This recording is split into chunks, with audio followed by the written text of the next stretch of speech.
Yo, what's up guys? I'm going to be unboxing this brand new Midnight Blue PS4 controller. I got this at Target for $64. That came out to be $68. Unlike the other controllers, which are $59.99, this one was a couple of dollars more just because of the color. This is not my first ever controller. I also do have a wired controller, but I prefer the wireless one and you know, the real deal. In the box we get the manual and then the controller itself.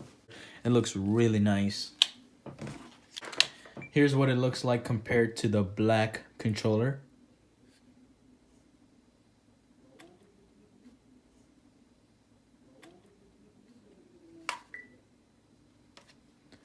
It's pretty much the same. It is the same exact controller except different colors. Right here, this is a different shade of blue compared to this one. This one's darker.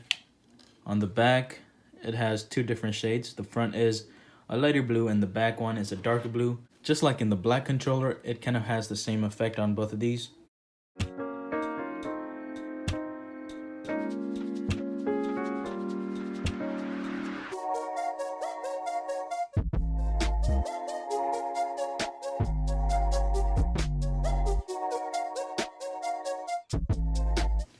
Well, there you go. This was the Midnight Blue DualShock 4 wireless controller for your PS4.